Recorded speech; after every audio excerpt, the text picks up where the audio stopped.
So I'm going to be switching things up a little bit. We've been hearing a lot about from the theory side of things, and I think the talks after me are also theory side of things, but my talk is purely observational, and I hope this is okay, but it's actually pretty much non-radio, which I know is not most of you guys. So most of my talk is going to be kind of a summary of previous searches that have been done looking for FRBs at other counterparts, as well as a bit of a discussion on the current limits and sensitivities for some of the instruments that are available. With the caveat that this is certainly not an exhaustive list, so I've tried to choose just a representative summary of papers, or else I could be here all day. And also, since I am making so many references, I've decided to leave all my most of my citations for the end on their own slide. I believe these talks will be available online later, so if you want more information, that will be there. Okay, so starting off, most of you are probably aware that, or have heard the story that the current state of FRBs is remarkably similar to that in the early days of GRBs back in the 80s and the 90s. In the beginning, GRBs had only been observed by gamma ray observatories, and so it took a while to confirm that they were actually a truly cosmological source. That's because gamma ray observatories have notoriously bad localization abilities. So even though, like FRBs, GRBs were isotropically distributed on the sky, they couldn't actually confirm how far away they actually were coming from. Unlike GRBs, we have been able to localize at least a couple FRBs, as we've been hearing about yesterday. But like GRBs, if we really want to have a real hope of understanding what is actually going on inside of the FRB, and if we really want to be able to localize not just some, but all FRBs, then we really need to find a counterpart at a wavelength other than radio. Okay, now the word counterpart is quite vague. I think it means different things depending on who you ask. So I'm going to give you my definition on what I am considering a counterpart, at least for this talk. First off, I'm only considering electromagnetic counterparts, so I won't be talking about gravitational waves or neutrinos, for example. And obviously, a counterpart should be coming from at least the same general direction as an FRB. Of course, this can be difficult to do because many instruments can have, or at least for single dish radio instruments, they can have pretty wide range of error regions.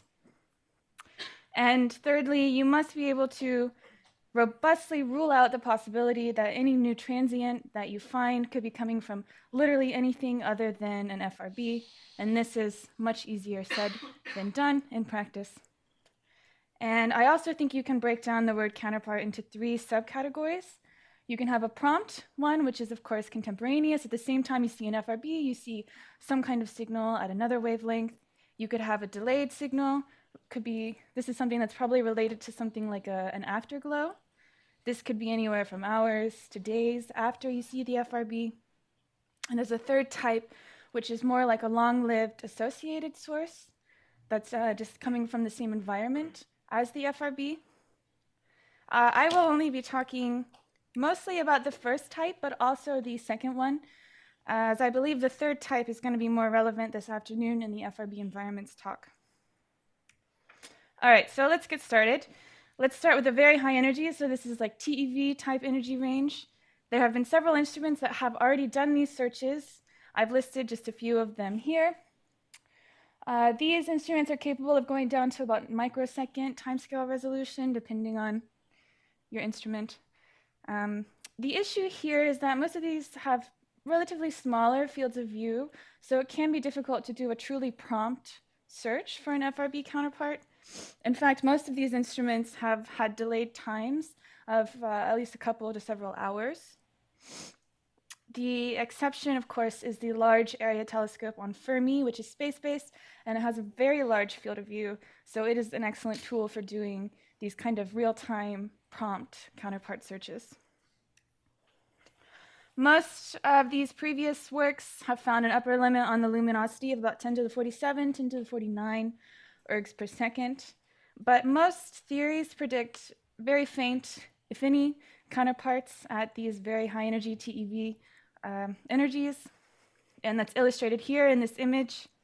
So you have, in this SED, you have the upper limits coming from the LAT and MAGIC compared to two different objects.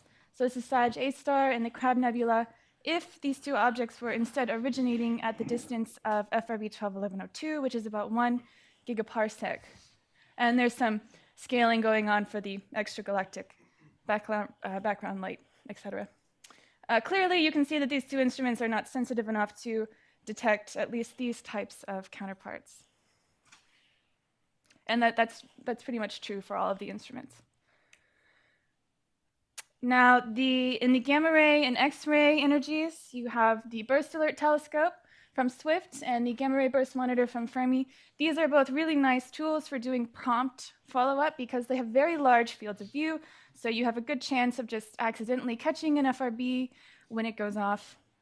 They have pretty good time resolution, and they already have the framework in place to do these kinds of rapid transient follow-up because they already do it for GRBs, and they do it very well for GRBs. So these instruments are really best for the kind of survey-style FRB prompt searches, but also in this energy range, you have instruments like Chandra and XMM Newton. These are really better for the more pointed follow-up of FRBs that have already been localized, so mostly the repeating FRBs, because they have much smaller fields of view, but they can be capable of getting much deeper limits. It's a trade-off. And this has obviously been done many times for 121102, for example, which is where this data set is coming from. So we can place limits on the amount of energy that could potentially be extracted from an FRB if we make some assumptions about how the flux is behaving from the FRB. If we assume, maybe some kind of inverse square law for the flux, it's very simple. And previous papers have found limits of about 10 to the 46, 10 to the 47 ergs for X-ray and gamma ray, respectively. And this can allow us to place constraints on how far out we could expect to see an FRB counterpart. If we assume, for specific models, we assume how much energy we can expect to receive. For example, this is for a magnetar. So this level is approximately the maximum amount of energy you could possibly expect to come out of a magnetar. This is a very vague number. I know all you theorists are probably judging me for this. And then this is the distance of 121102. These are the observed fluences, assuming that inverse square law, and this hatched region represents basically the part of parameter space where an FRB could possibly live. So this is, like I said, a very simple calculation you can do. There has been one proposed counterpart to an FRB. This is for 131104. Now, this signal was seen at the very edge of the bat's field of view. It was so far on the edge of the field of view that, in fact, only about 3% of the bat's detectors would have been sensitive to a signal at this location. And in practice, any signal that has less than 10%, we call it the partial coding fraction, anything that has less than 10% is usually immediately thrown out and not considered because you have such a high rate of noise contamination at those edges. And like I said, this was at 3%. And this is something that myself and my advisor, Brad Sanko, and other members of the BAT team have been looking into. And we really do think that this is probably just noise because we tried some different methods of calculating the significance of this signal. And this is one example. We've broken down the field of view by quadrant light curves. And as you can see, we find a much lower significance here for this signal. And you would expect if this was a real signal that high significance should be independent of the method used to calculate that. But this is not published yet, so. All right. Optical instruments can be quite varied in their abilities. I've listed a couple that have done previous searches, but generally they have really nice large fields of view. So again, you have a good chance of catching an FRB. You can do those truly prompt searches. But one of the issues here is that they usually have pretty crowded backgrounds. You can see in this image, there's a lot of stuff going on in there. So even if you do identify a new transient that has appeared at the same time and location as an FRB, it can be very hard to definitively prove that that transient is actually the FRB and not just some background supernova. One of the nicer instruments for doing optical follow-ups is possibly TESS. TESS is space-based and it has a very large field of view. And it actually did serendipitously observe an FRB recently, 1812-28. And here's its light curve. You can see there's clearly no jump. The blue line is the FRB time. But this is not surprising because even TESS is not sensitive enough to detect the expected counterparts. But this is very model dependent, of course. But if FRBs are as close as some are thought to be, on the order of tens of megaparsecs, then TESS theoretically should be sensitive enough to see some kind of optical counterpart. So maybe in the future it will be even luckier and catch one of the near FRBs. I won't spend much time on the radio interferometers because we already heard some very nice talks yesterday on a couple of these examples. There are many of these. I couldn't even list them all. I'll just say, they're capable of doing very fast time searches, and they can do much better localization than the traditional single-dish radio instruments.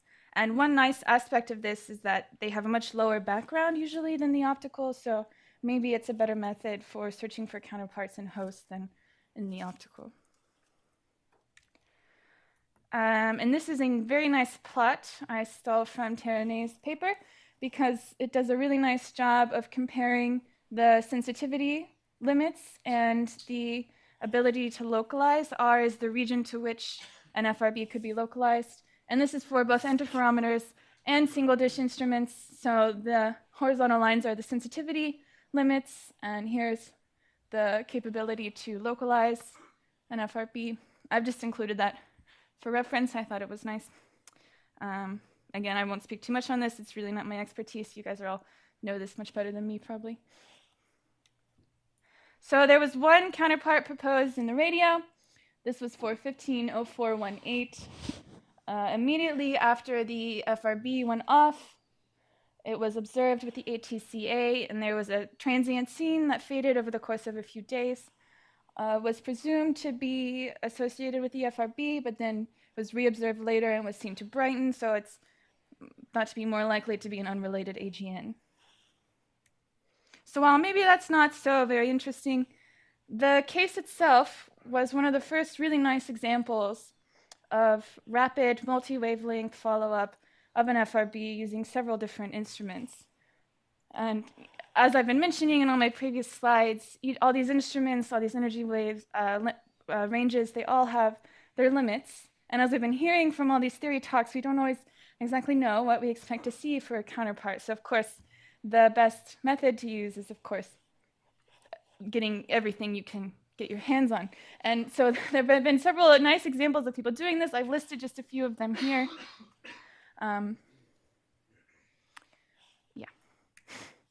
As I said, I have a slide of all my references that I've cited here, if you would like that. And I thought I would finish by just pointing out a couple open-ended questions that might be useful for the discussion session later. How can we improve the collaboration between the FRB detection and the other instruments at other wavelengths doing the follow-up? Is it better to do a smaller dedicated mission that follows the radio field of view, or do we want to do something like GRBs where they do TOO type follow-up? And we've heard from some people yesterday from the instruments talk. They have some ideas of rapidly putting out, when an FRB is detected, but I think that's very instrument specific, I believe. And so it might be nicer to do something, again, like the GRB, GCN notices where it's one source, it blasts everybody out every time there's a GRB, no matter who detects the GRB. Also, what should we be looking for in the next generation telescopes? And also just the big question, why aren't we seeing counterparts? I don't think anybody expected we'd make it this long without seeing one. Is it really just a sensitivity issue? Is it a field of view issue? Or is there perhaps something deeper going on that we maybe don't understand yet? And that's all I have. Thank you.